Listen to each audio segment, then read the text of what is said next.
Defence sector किंवा PSU सेक्टरमध्ये काय कराल? मित्रांनो, मागच्या 2-3 वर्षांमध्ये मोठ्या प्रमाणावर डिफेन्स सेक्टर आणि PSU सेक्टरमध्ये मोठी रॅली आपण बघतोय. तर या सेगमेंटमध्ये आता हायर व्हॅल्युएशन झालेलं आहे आणि याच्यामध्ये काय करायचं याच्याविषयी हा व्हिडिओ अर्जंट बेसिसवरती मी बनवत आहे.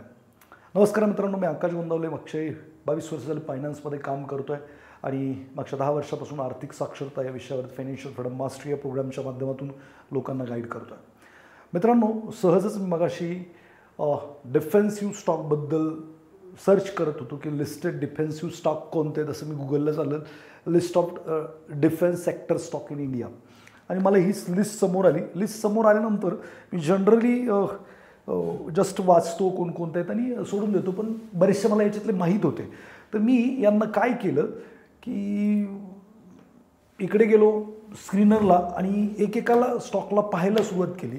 तर मला आश्चर्यकारक रिझल्ट पाहायला मिळाले आणि मला थोडीशी भीती वाटली की जी लोक सामान्य लोक इन्व्हेस्टर आहेत आणि त्यांनी या डिफेन्स सेक्टरमध्ये आता 2-3 वर्षात खूप चांगलं व्हॅल्युएशन वाढलं आहे म्हणून इन्व्हेस्टमेंट करायला सुरुवात केलेली आहे. तर मित्रांनो, ज्यांनी अगोदरपासून इन्व्हेस्टमेंट केलेली आहे त्यांनी थांबलात तर थोडंसं चालेल, पण नवीन लोकांनी मात्र इकडे बिलकुल येऊ नये. याची थोडीशी कारणं मी तुम्हाला सांगण्याचा प्रयत्न करणार आहे. आणि समजा आता भारत डायनॅमिक आहे, याचे जर आकडे तुम्ही पाहिले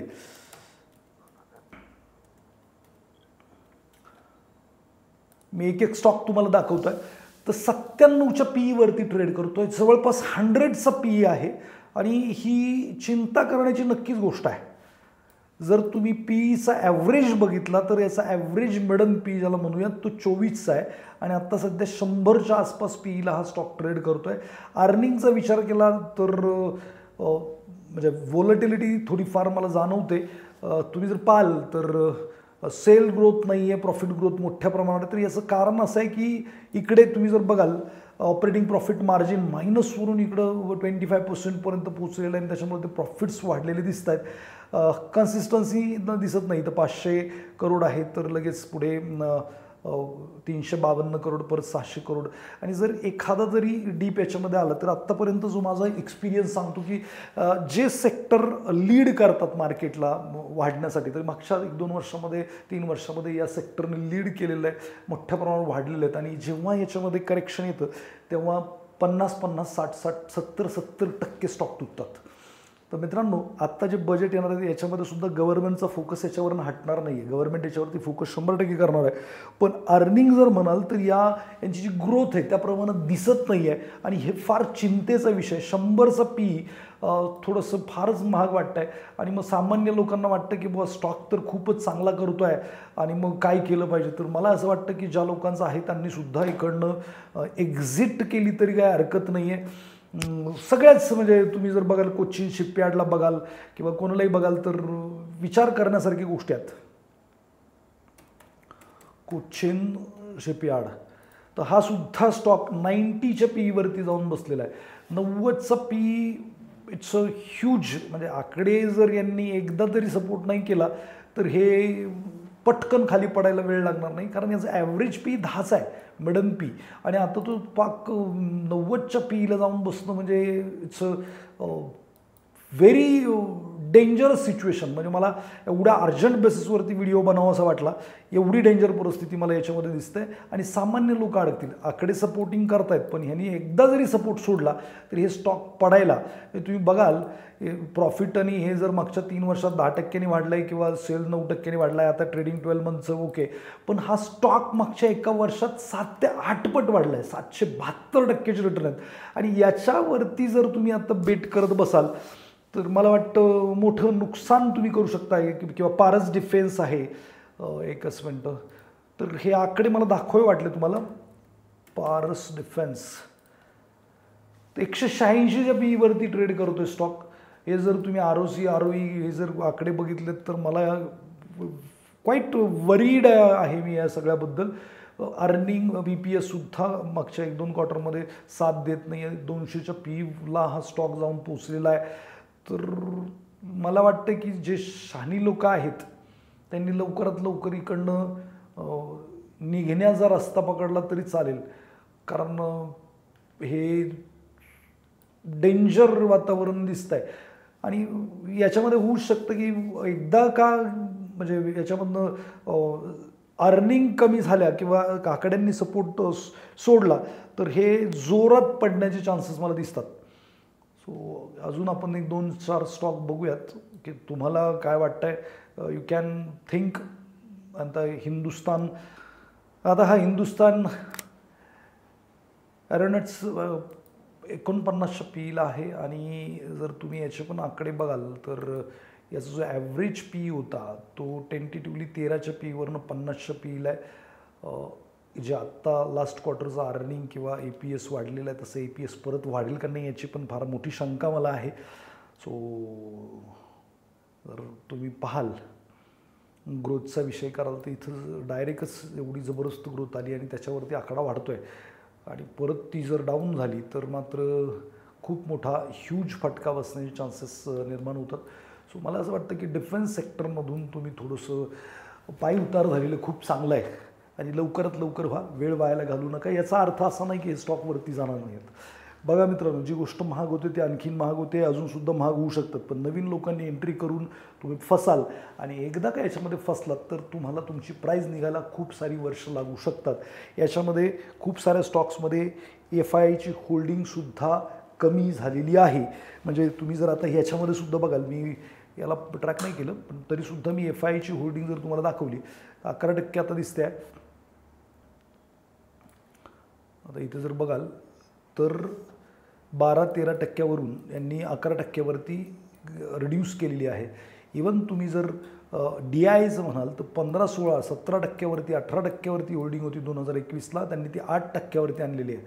आणि जर रिटेलचा विचार केला तर या रिटेलनी 3%वरून होल्डिंग 3-3.5%वरून होल्डिंग 8%कडे पोचवलेली आहे आणि आता रिटेल मोठ्या प्रमाणावर याच्यामध्ये येतो आहे. तर याचा अर्थ काय की मोठी मोठी लोक बाहेर पडत आहेत आणि छोटी छोटी लोक इन करत आहेत अशी परिस्थिती. हे मी फक्त एका स्टॉकचं दाखवतो आहे. अजून पण 1-2 स्टॉक्सचं जर तुम्ही बघितलं तर तुम्हाला त्याच्यामध्ये सुद्धा अशीच परिस्थिती तुम्हाला पाहायला मिळेल. सो थोडंसं थांबायला पाहिजे. आता हे माझगाव डॉक खूप चांगला स्टॉक, पण आत्ता सध्या तुम्ही जर बघाल तर एक्सपान्शन आणि या सगळ्या गोष्टी मोठ्या प्रमाणावर घडलेल्या आहेत. 56च्या पीला ट्रेड करतो आहे आणि अर्निंग जोरदार आहे, सगळं काही सपोर्ट करतं आहे. पण एकदा का यांनी अर्निंगनी थोडीशी साथ सोडली ते स्टॉक जोरात पडायला काय वेळ लागणार नाही. ॲव्हरेज मिडन पी 10चा आहे, तर 50च्या वरती पीला ट्रेड करतो आहे. तो हे खूप एक्सपेन्सिव्ह वाटतं आहे मला सगळं. आणि बघा ना तुम्ही प्राइजेस काय, म्हणजे 1000 रुपयाचा स्टॉक 6000 रुपये 5500 रुपयाला ट्रेड करतो आहे विदिन 2-3 महिने 6 महिने किंवा 1 वर्षाच्या कालखंडामध्ये. तर हे 3-4 पट जे काही पैसे झालेले आहेत ते थोडंसं विचार करायला लावणारी गोष्ट आहे. सो माझं सगळ्यांना विनंती राहील की सामान्य लोकांनी म्हणजे मी पण सामान्यच, आपण सगळ्यांनी जरा ते डिफेन्स स्टॉक आणि PSU स्टॉकमधून एक्झिट मारावी किंवा नवीन एंट्री तर अजिबात बनत नाही. जे लोक एक्झिस्टिंग आहेत ते थोडा वेळ थांबू शकतात. प्राईजनी इंडिकेशन दिल्यानंतर किंवा त्याला आपण म्हणूयात की सपोर्ट तोडल्यानंतर एक्झिट केले तरी चालेल. अजून पण वरती जातील, पण हे खूप रिस्की मॅथमॅटिक होतं. आणि मग आपण याच्यामध्ये काही लोक तर काय करतात की ॲव्हरेजिंग करायला सुरुवात करतात. आता मोठ्या प्राईजला घेतील आणि परत थोडंसं खाली आलं की मग म्हणतील अजून वरती जाईल म्हणून घेत राहतील आणि ते ॲव्हरेज करत बसतील. आणि मग हे पडताना आत्तापर्यंत जे काही एक्सपिरियन्स आहे तो असा आहे की ज्या सेक्टरनी मार्केटला लीड केलं तो पुढं पडताना ते 50-50, 60-60, 70-70% करेक्शन देतात आणि 50-50, 60-60, 70% करेक्शन दिल्यानंतर ते पैसे रिकवर करण्यासाठी खूप सारा वेळ लागतो. सो मला असं वाटतं की या सेगमेंटमध्ये जी लोक आहेत त्यांनी प्रॉफिट बुक करा. जे नवीन याचा विचार करताय त्यांनी बिलकुल करू नये. अजून एक महत्त्वाची गोष्ट मी हे सगळे स्टॉक शोधण्याची अशी होती की HDFC डिफेन्स फंड म्हणून मागच्या 1 वर्षापूर्वी 1.5 वर्षापूर्वी लॉन्च केला होता त्यांनी. 10 रुपयाचा पी आज 25 रुपयाला ट्रेड करतो आहे आणि त्यांनी SIP सुद्धा या डिफेन्स सेगमेंटमध्ये जो फंड होता त्याची बंद केलेली आहे. लमसमही घेत नाहीत आणि SIP पण घेत नाही आहेत, कारण वर्षात पैसे डबलपेक्षा जास्त त्यांनी बनवलेले आहेत. सो ही न्यूज होती, त्याच्यामुळे मी हे स्टॉक सर्च केले आणि स्टॉक सर्च केल्यानंतर मला हे प्रखर्षाने जाणवलं. ते हाय व्हॅल्यूला आहे तेवढं मला कळत होतं, पण मी ते एवढं बारकाईने पाहिलं नव्हतं. सो बरेचसे स्टॉक मला असे वाटले की जिकडं FII एक्झिट करत आहे किंवा रिड्यूस केलं आहे त्यांनी स्टेक, DIIनी पण कमी केलं आहे आणि सगळेच वरीड आहेत. जे काही जाणकार लोक आहेत ते डिफेन्स आणि PSUमधून, तो PSUमधून आणि याच्यामधून 15-20% ग्रोथ आहे, 10-15% आणि जे रिटर्न्स बनले आहेत ते फारच फिनॉमिनल बनलेले आहेत. सो असं काही प्राईस आणि अर्निंग हातात हात घालून चालले तरच ओके आहे, नाहीतर हे ओके नाही आहे. मित्रांनो, हा व्हिडिओ लवकरात लवकर तुम्ही आपले जे काही मित्र आहेत जे इन्व्हेस्टमेंट करतात अशा लोकांना फॉरवर्ड करा, कारण त्यांची पोझिशन ते स्क्वेअर अप करू शकतील. किंवा नवीन जे लोक घेण्याचा विचार करत आहेत की हे खूपच फिनॉमिनल रिटर्न देत आहेत, so I should enter in this, तर ते नाही करणार. हे होऊ शकतं की येत्या 2-4 महिने अजून पण हे स्टोरी बिल्टअप राहील, पण एक क्वार्टर खराब आणि याच्यामध्ये एकदा का करेक्शन यायला लागलं की हे मार्केटला पण करेक्ट करणार आहे, करेक्शन येऊ शकतं आहे. सो हे कधी येईल तर मला असं वाटतं की आत्ता लगेच तर नाही दिसत आहे, कारण या बजेटमध्ये सुद्धा गव्हर्नमेंट या कंपन्यांकडेच लक्ष देईल. गव्हर्नमेंटचा फोकस क्लिअर आहे, पण यांचे अर्निंग त्या प्रमाणात वाढत नाहीत ज्या प्रमाणात यांचे प्राइजेस वाढलेले आहेत. सो आय थिंक की you should exit from PSU and defence sector. Partially का होईना तुम्ही एक्झिट करा. व्हिडिओ जर आवडला असेल तर लाईक, शेअर आणि तुमचं मत कमेंट करायला विसरू नका. भेटूयात नेक्स्ट व्हिडिओमध्ये. धन्यवाद.